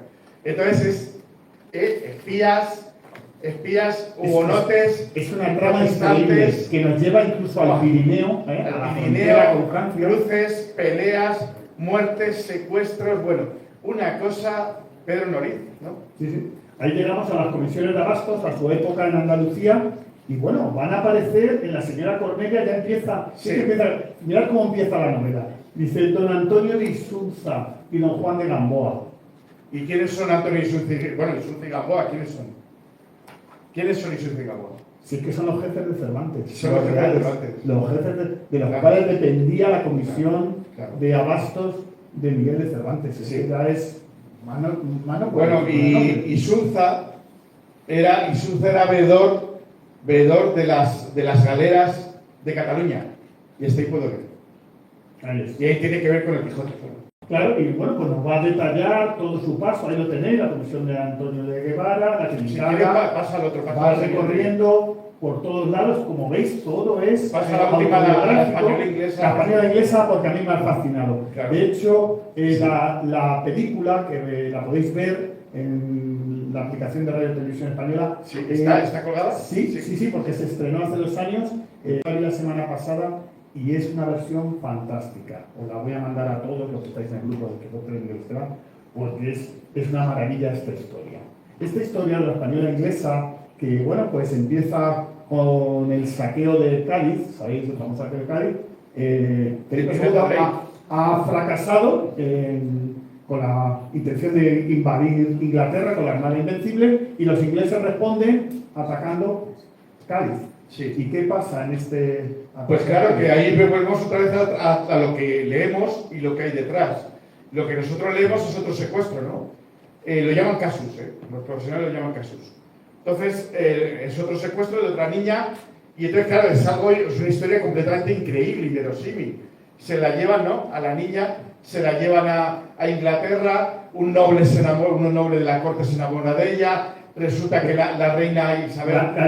La educan secretamente, ¿verdad? Porque son católicos. Son católicos, ¿no? Y secretamente la educan, la llevan hasta allí, resulta que todo es tal, y aparecen una serie de personajes alrededor. De hecho, es tan bella que dice Isabel I de Inglaterra que de la corte no va a salir. Sí.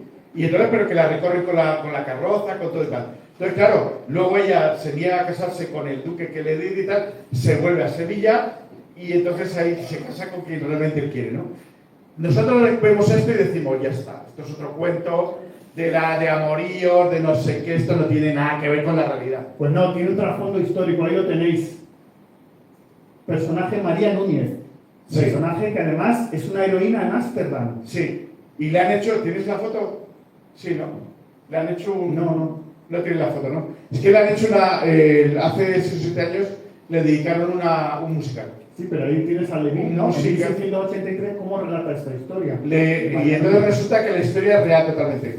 Es la judeoconversa María Núñez, y acabó en Sevilla, es verdad, que acabó en Sevilla en 1597, que es donde Cervantes estaba en la cárcel, sale de Sevilla, y es donde pudo escuchar la Y es historia. la misma, Y de ahí la la misma niña que raptaba a mi mujer, que Claro, llevaba claro, a la corte de lo Isabel. mismo que se cuenta en el conde, Inglaterra. que es el mismo duque, el otro tal. O sea, toda la historia es la historia fundacional de la comunidad judía de Ámsterdam. No sé si habéis estado en Ámsterdam.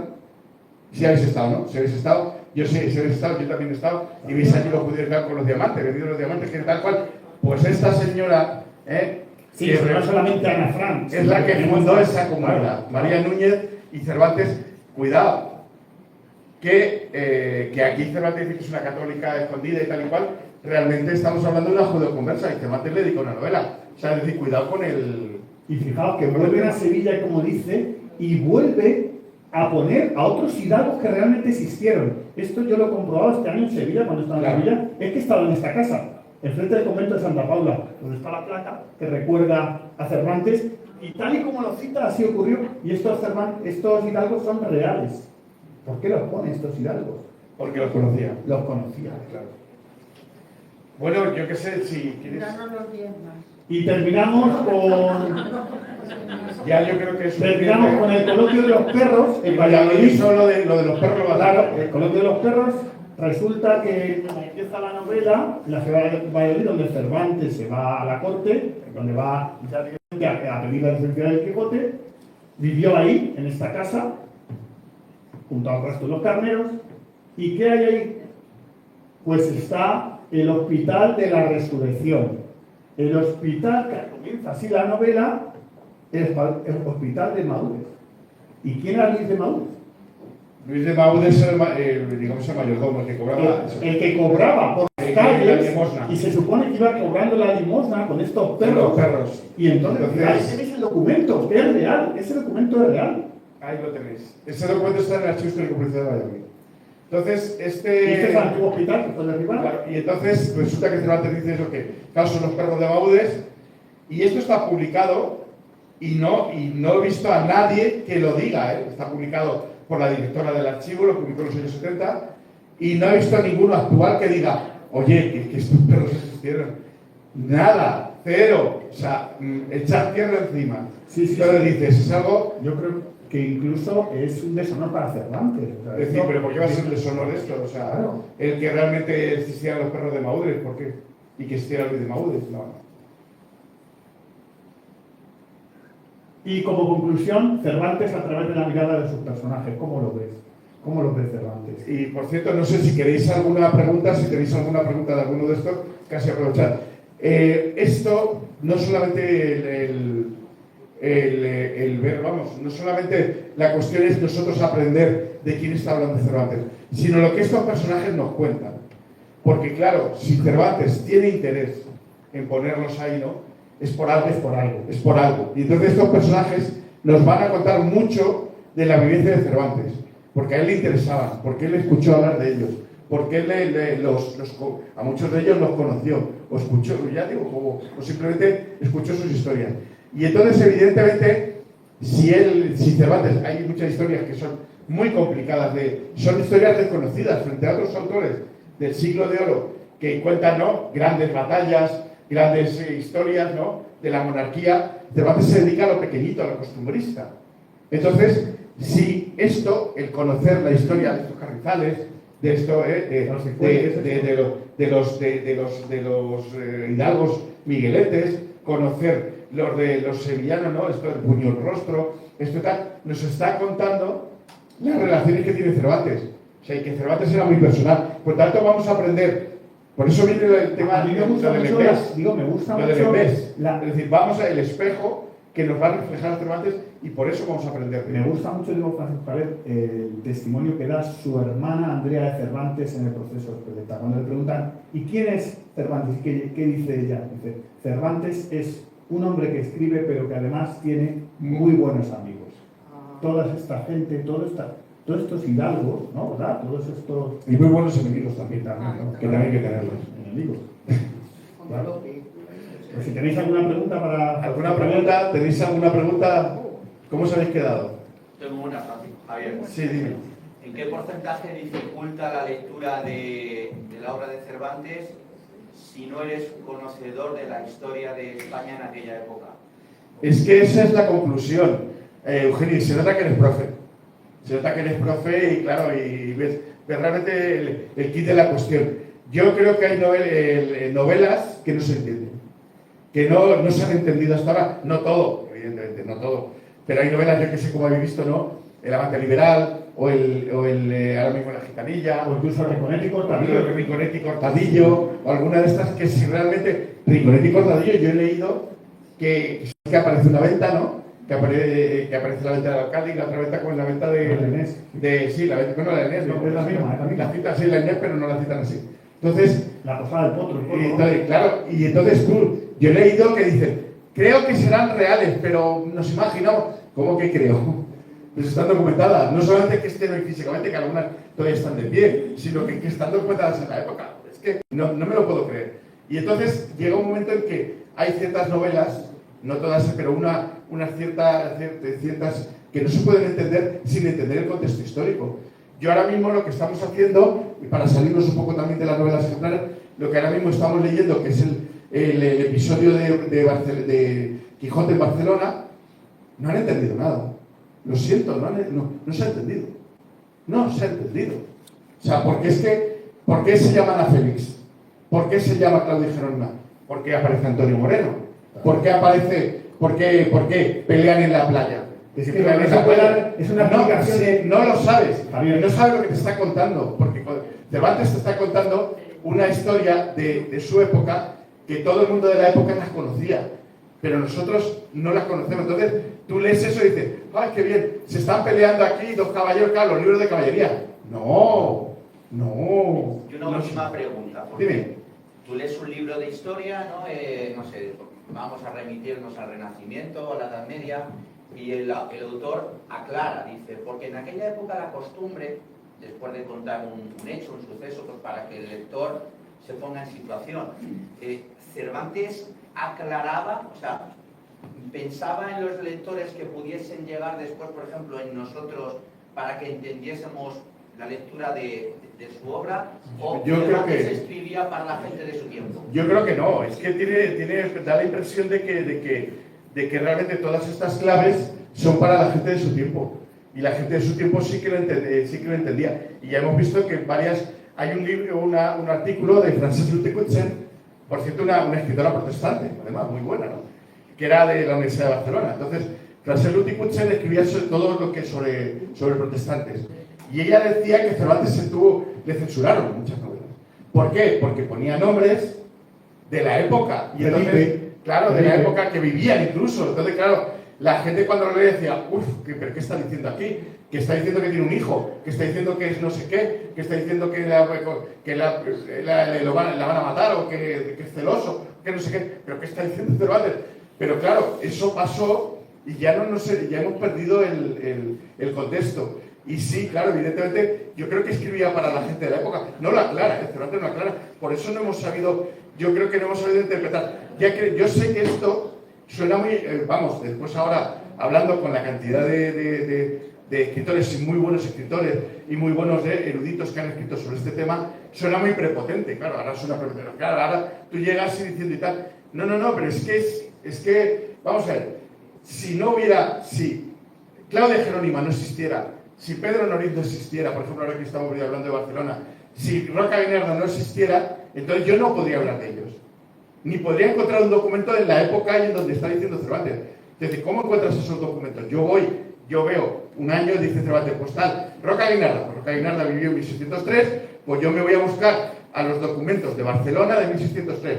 Me leo la historia de Cataluña de esa época, del Principado de Cataluña. Me leo la biografía del virrey, del otro, del anterior, del más allá. Y luego de pronto aparecen esta gente. Y entonces dicen, pues es que aparecen con nombre y apellidos. Es increíble. ¿Por qué no lo habéis leído antes? Es increíble cómo lo hace Javier, porque a mí me deja sorprendido cada vez que lo tengo en el Persiles cuando dice el ataque, que lo relata Ricla, que se meten las mujeres en la iglesia, el ataque pirata berberisco, está identificado que es Villajoyosa. Villajoyosa, 1538-1540. Entonces, claro, pero no solamente eso, que ahora mismo no vamos a decir lo de Barcelona, pero en Barcelona también os puedo decir por qué. Vamos a ver, ahora mismo, fijaros que lo que pasa es que eso, claro, evidentemente lo van a tumbar. Y tú te das cuenta de que esto lo van a tumbar, porque resulta que, claro, cuando Don Quijote ya se retira, ¿no? El caballero de la Blanca Luna lo derrota, ¿no? Entonces tú cuando llegues y digas, no, es que eso es un hecho, mira, este desafío ocurrió tal año, fue este contra este. Cervantes lo pone por esto, porque intervino su amigo. Y entonces, claro, llega y su amigo, que es que aparece en el Quijote. Entonces, claro, llega y dice, no puede ser, libre caballero, fuera, borra. Saca el borrador, Entonces, claro, no lo vas a entender. Yo creo que la conclusión que tenemos que sacar esta noche es que todo es realismo.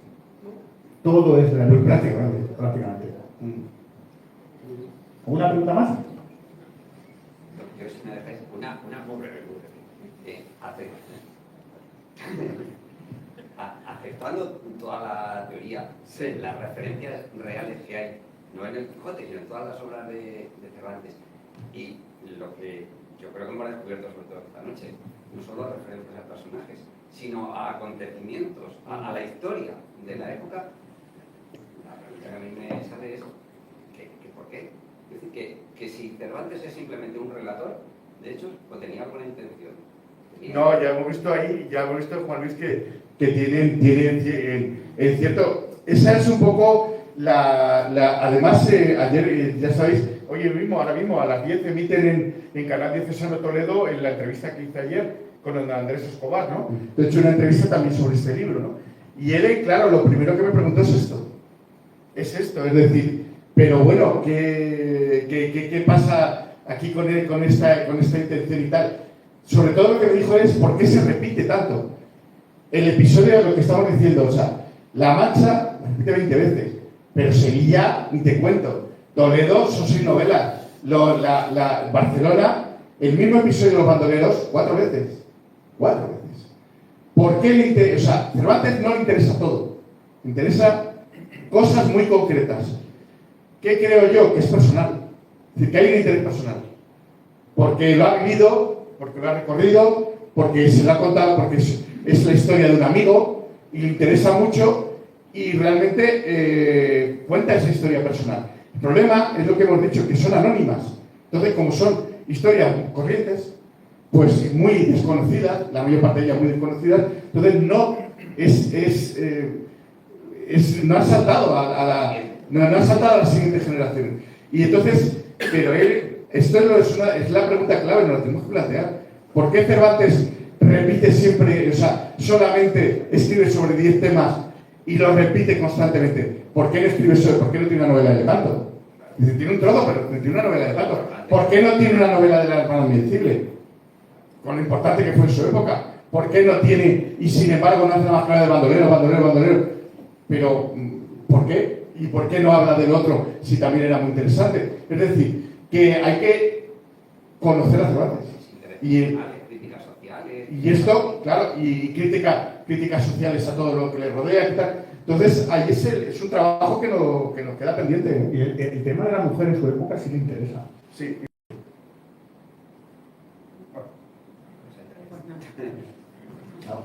Ojo para asimilar lo que habéis dicho. Sí.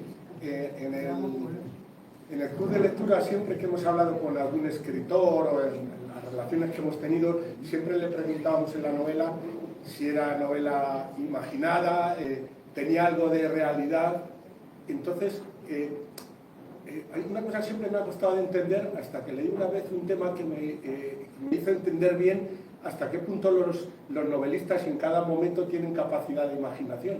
Y es que, por ejemplo, hasta la Edad Media, el conocimiento que tenía cualquier persona del mundo era menos que si mañana yo me leo el ABC entero, tengo más información que recibía una persona en la Edad Media en toda su vida. Es decir, que solo leyéndote el ABC mañana entero, desde que empieza hasta que termina, recibo más información que recibía una persona en la Edad Media en toda su vida. Quiere decir que los novelistas, hombre, esto ya después de la Edad Media, que un novelista tenía que hablar, como tú dices, de cosas reales, no tenía de dónde copiar, es que tenía que hablar de la realidad que tenía alrededor. No tenía como un escritor moderno, que fíjate la cantidad de información que tiene para imaginarse, tiene que hablar de los coetáneos, de lo que le rodea. Que es ver que en esos tiempos la información que tenía un escritor todavía más, pero la gente normal tenía cero de información prácticamente. Confirma un poco lo que tú dices de que tenían que ser gente de su zona, gente de su entorno. Sí, pero igual que Lope de Vega, que también hablaba, es que él hablaba de las cosas de la calle porque quería. porque quería. O sea, es decir, que es su sello distintivo. No tiene, él podría hablar de, ya digo, podría hablar de otras cosas grandes que les tal. Su hermano estuvo en la conquista de los Azores. ¿Por qué no tiene una novela dedicada a los Sí, con Azores? la isla Terceira. ¿Y por qué no habla de las Azores si está su hermano? Y sin embargo, te habla de un celoso extremeño. Es decir, realmente hay que entender lo que es el realismo. Evidentemente hay fuentes literarias, muchísimas, hay fuentes folclóricas, hay otro tipo de fuentes, ¿no? que de amalgamas de conocimientos que tiene Cervantes, pero hay que añadir este ingrediente histórico para completar el pastel. Bueno, pues si queréis ya lo dejamos aquí, que creo que nos vamos al vídeo. estamos en horario, ¿verdad? Muy bien.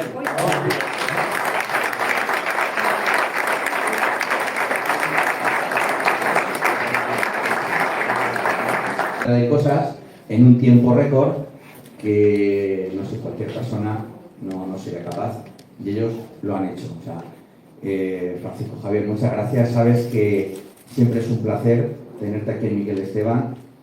Te vamos a tener dentro de un poquito, dentro de unos días, Sí, que vengo otra vez. porque vas a ser nuestro invitado a Acuña 2026. Qué bien, muy bien. Y José Ramón, también muchas gracias por tanto trabajo, por tantas horas. Bueno, eso lo está sufriendo Monse más que nosotros. Sí, nos va a matar Monse. Es denso este estudio, es denso. Muchas gracias, José Ramón, porque, a ver, Francisco Javier es un pozo de sabiduría, pero no sé yo si otra persona hubiese sacado tanta agua como sacó tú de él. O sea que para eso hay que saber y hay que valer. Y Cuesta tú seguirle el ritmo. sabes y vales. Muchas gracias, José Ramón. Tenemos un detalle para ti. Vas a ser de los privilegiados en tener hoy aquí en Miguel Esteban, porque nos ha dicho Francisco Javier que no le es posible traer libros, luego los traes, te los queremos comprar. Eso es, por De todas favor. formas, decir que yo empezaría por el libro que ha traído, porque nos da una Versión más sencilla. Una versión sencilla de Miguel Cervantes. Eso no estaba en mi Y una libro. vez que conozcamos este, podemos pasar al nivel ya. Al nivel Dios. Al nivel- Es gradual, ¿no? Este es muy bueno. Vale. Pues vamos a ver si no los vamos leyendo todos, poco a poco. Pues, este es muy complicado, es que este es complicado. Es complicado y es. Ayer cuando me hizo la entrevista, yo no lo sabía, me dijo, soy profe de literatura jubilado. Dice, pero soy profe de literatura. Digo, no sabía que era profe de literatura. Dice, me he leído 3 capítulos nada más. Dice, no hemos llegado a más, lo siento. Por curiosidad, ¿te has podido leer toda la bibliografía que hay aquí? Me Sí, consta que sí. la ojeo, sí. Entonces, hermoso. Sí. Pues nada, muchas gracias, Ramón, y queremos que quedes contento para que nos hagas más cosillas, porque eres una persona muy prolija, ¿no?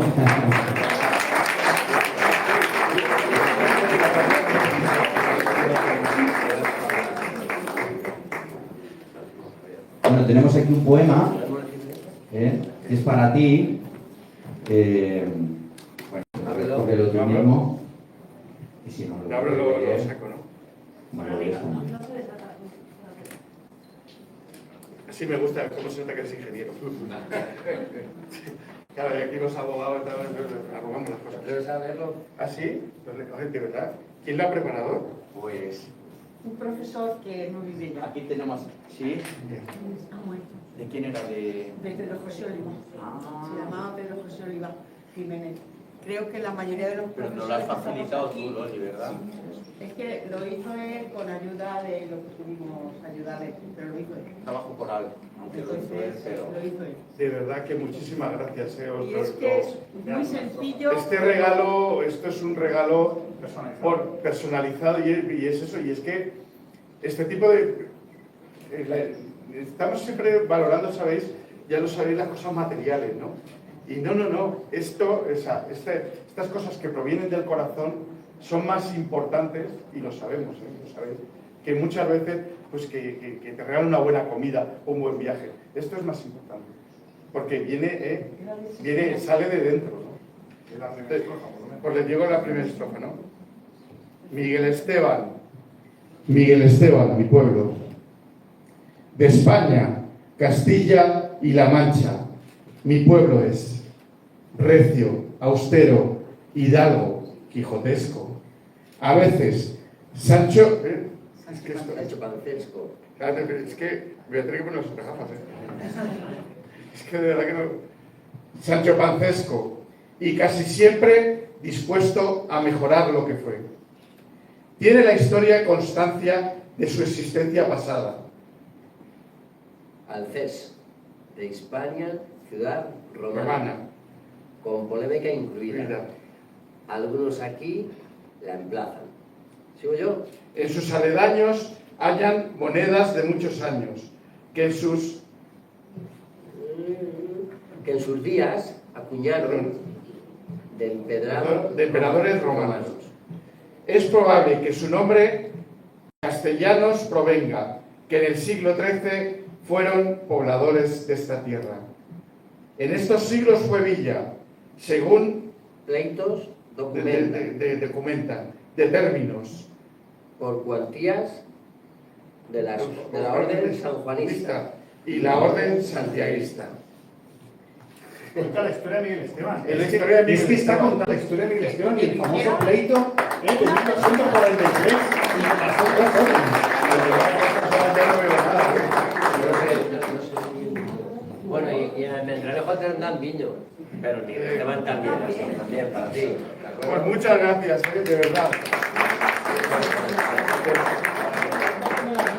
Un regalo del corazón y un regalo del corazón.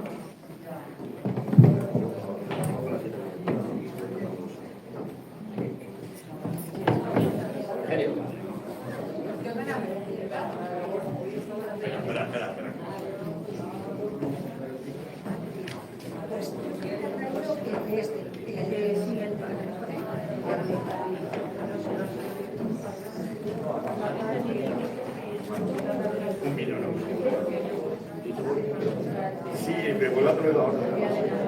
Sí. Y yo creo que alguien con la edad que tengo ya sabe lo que el jefe le da.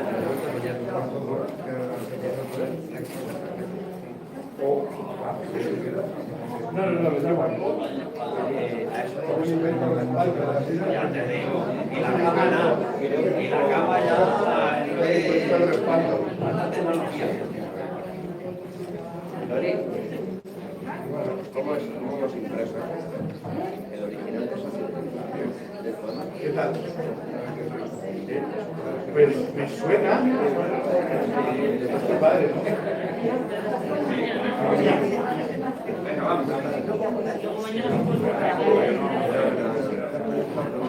No cuesta.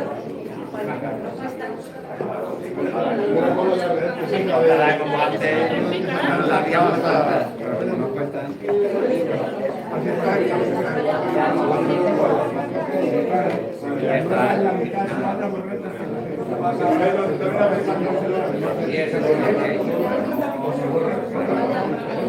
Y además no la ves. Que la ves.